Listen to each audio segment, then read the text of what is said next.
अरस्तु का एक कथन है कि आत्मा की महानता सादगी और ईमानदारी के साथ है।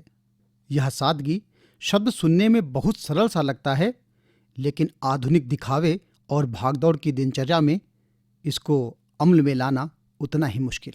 नमस्कार साहित्यिक प्रेमियों, मैं आलोक सिंह गुमशुदा आप सबके लोकप्रिय यूट्यूब चैनल साहित्यिक हस्ताक्षर पर साहित्य संगम बुक्स के बैनर के तहत प्रकाशित साझा काव्य संकलन काव्यांश का बुक रिव्यू लेकर हाजिर हुआ हूँ। इस काव्यांश के संकलक हैं श्री अमित पाठक शाकदीपी जी, जिन्होंने इस संकलन में कई नवोदित रचनाकारों को अपनी कलम का जादू बिखेरने का मौका दिया है। क्या जो सरल है, सादगीपूर्ण है, उसका सुंदर होना, पवित्र होना, स्पष्ट होना जरूरी होता है? क्या सादगी और सरलता इस बात पर निर्भर नहीं करती कि हम उसका वर्णन किस तरह से करने को चुनते हैं? इस काव्य संग्रह में 33 उदीयमान होती कलम की रोशनी अपनी अपनी व्याख्या से सादगी के कई पहलुओं को अपने अपने प्रकाश पुंजों से प्रकाशित करने की कोशिश की है। सहजता, सरलता, सादगी की अपनी अलग अलग पहचान होती है, लेकिन जैसे सबके हिस्से में इतवार नहीं आता, सबके हिस्से में घर संसार नहीं आता, वैसे ही सभी के लिए जीवन में सब कुछ सहज उपलब्धता नहीं होती। इसी भाव को अमित पाठक शाकदीपी जी ने अपनी कविता सरलता मेरी में लिखने की कोशिश की है। वह लिखते हैं कि मगर जीवन में सब कुछ सरल नहीं होता, कुछ ऐसी भी मुश्किलें होती हैं जिनका हल नहीं होता। कुछ लोग बस कर्म में हैं लगे हुए, उनके परिश्रम के लायक कोई फल नहीं होता। हफीज जालंधरी जी का एक शेर है, बज़ाहिर सादगी से मुस्कुराकर देखने वालों, कोई कमबख्त ना वाकिफ अगर दीवाना हो जाए। इसी सादगी से मोहब्बत कर बैठी हैं आरती पांडे जी, और अपनी कविता तेरी सादगी में लिखती हैं कि तेरी सादगी पर हम मरते हैं, तुम्हें दिल से मोहब्बत करते हैं, मेरे हम सफर साथ तेरे चलते हैं। तो अगली कविता कठिन है सरल बनना में नीना जैन जी सादगी और सरलता की राहों में कठिनाइयों की चर्चा करते हुए लिखती हैं कि कठिन है सरल बनना, बहुत और बहुत जीना पड़ता है जिंदगी को समझने के लिए। जिंदगी के फलसफे को और विस्तारित करते हुए वह आगे लिखती हैं कि तरल बनना कठिनतम है, सरलतम है ठोस बनना, वैसे ही सरल बनना कठिनतम है, कठिन बनना सरलतम। बनावट हो तो ऐसी हो कि जिससे सादगी टपके, जियादा हो तो असली हुस्न छुप जाता है जेवर से। इसी मशहूर शेर को अपने अलग अंदाज में नए आयाम देती कविता है सादगी, सीमा गुप्ता जी की। वह लिखती हैं कि देखा जब से तेरी श्वेत सादगी, तेरी सूरत से ज्यादा लुभा रही है, वरना फरेबी नकली नकाब पोशी तो हर किसी को फंसा रही है। सादगी की एक अलग मिठास होती है, उसकी अलग सुंदरता होती है, अलग आकर्षण होता है। इसी भाव को राजीव कुमार जी ने लिखने की कोशिश की है अपनी कविता तेरी सादगी का असर में। वह लिखते हैं कि तेरी सादगी का हुआ ये असर कि मेरी सादगी निखर गई, तेरी सादगी ने दिल में मुकाम कर दिया और मेरी जिंदगी संवर गई। किसी भी रिश्तों में माँ का रिश्ता अपनी सुगंध पवित्रता से हमेशा महकता रहता है और अन्य रिश्तों को भी ऊर्जान्वित करता रहता है।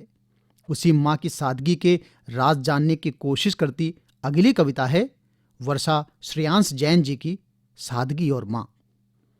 न जाने इतना प्यार कहाँ से लाती, माँ अपने आंचल में मुझे सुलाती, बिन कहे हम सबका दिल पढ़ जाती, सबकी उलझनों को पल में सुलझाती। ऐसी ही कई इसी विषय के इर्द गिर्द कविताओं का संग्रह है यह काव्यांश काव्य संग्रह। राधा सिंह जी किसी गुमनाम शख्स की प्रशंसा में कविता करती हैं तो संजना विश्वकर्मा जी सादगी से जीवन यापन करने की इच्छा व्यक्त करती हुई कविता करती हैं।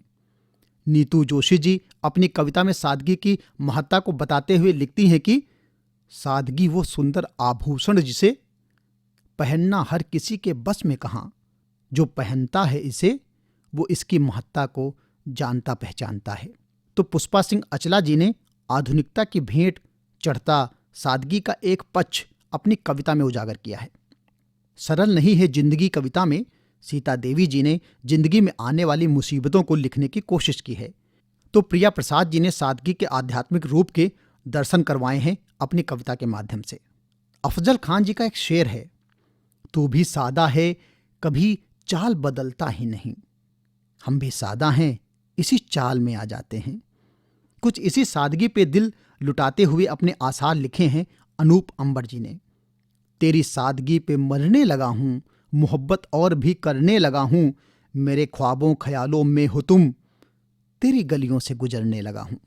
तो सादा जीवन उच्च विचार का भाव लिए कविता डॉक्टर जयंतीलाल वारिस जी आपको एक सीख देने की कोशिश करेंगी। ऋतु अग्रवाल जी की कलम माँ भारती में सादगी की प्रतिमूर्त खोजती हैं, तो धनंजय कुमार चतुर्वेदी जी ने सादगी और दिखावे आडंबर युक्त जीवन का तुलनात्मक विश्लेषण किया है अपनी कविता में।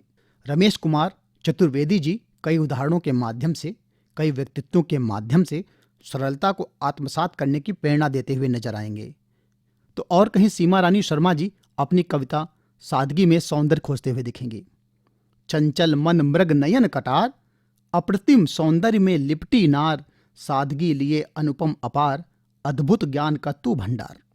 अर्चना मिश्रा जी आचरण व्यवहार में सादगी रखने की बात करती हैं, तो राधिका कुमारी जी सादगी का जादू अपने ऊपर महसूस करती हुई लिखती हैं, न कोई बनावट न कोई श्रृंगार, फिर भी तू गजब से छा गई, मुखड़ा जैसे चांद तुम्हारा, आंखें तेरी झील सी, न होठों पर लाली न आंखों में काजल, फिर भी तू गजब से छा गई। सरलता की चादर ओढ़कर जीना बड़ा मुश्किल, इस भीड़ की दुनिया में बचकर निकलना बड़ा मुश्किल। इसी तरह की मुश्किलों को लयबद्ध करके आपके दिलों की वीणा के तारों को झंकृत किया है नरेंद्र शास्त्री जी ने इस काव्य संग्रह में। जेठवा सोनल जी की कविता कई पहलुओं को समेटे हुए है। वह लिखती हैं कि अहम और मतलब के धागे बड़े मजबूत हो रहे हैं, अब विश्वास की लकीरों में भी सादगी लिखनी चाहिए। छगनलाल गुथा जी, डॉक्टर DVS चौहान जी, नीलम गुप्ता जी, मंजुला सिंह जी, कमला मुलानी जी की कविताएं भी अलग अंदाज में लिखी हुई कविताएं हैं जो आपको पसंद आएंगी। आदत और नैतिकता की शाखाओं में कोमलता हो, सब लोगों के व्यवहारों में मधुर मधुर शीतलता हो। इस तरह की दुआएं शशांक मणि यादव सनम जी की आपको आमीन बोलने पर मजबूर कर देंगी। रेणु सिंह राधे जी, बलराम सोनी जी, प्रज्ञा जी और अनु ओझा जी की कविताएं भी इस काव्य संग्रह की शोभा बढ़ाती हैं। लेकिन इस पुस्तक में आपको कई जगह पर वर्तनी की अशुद्धियां मिल जाएंगी और व्याकरण संबंधी कई गलतियां भी आंखों से छुप नहीं पाएंगी, और हर पृष्ठ पर पेज नंबर का ना होना भी पढ़ते समय थोड़ा असहजता उत्पन्न करता है। और जब कई लेखक रचनाकार एक ही विषय पर रचना करते हैं तो कईयों के भाव विचार मिलने लगते हैं जो पुस्तक को थोड़ा मोनोटोनस भी बनाते हैं। और इस साझा संग्रह की एक और कमी है कि कई कविताओं का शीर्षक भी एक ही है। शायद यह कमियां दूर की जा सकती थीं। अंत में मैं आलोक सिंह गुमशुदा, साहित्य संगम और संकलक अमित पाठक शाकदीपी जी को और सभी रचनाकारों को बधाई देता हूं और उनके उज्जवल भविष्य की कामना करता हूं। धन्यवाद। जय हिंद, जय भारत।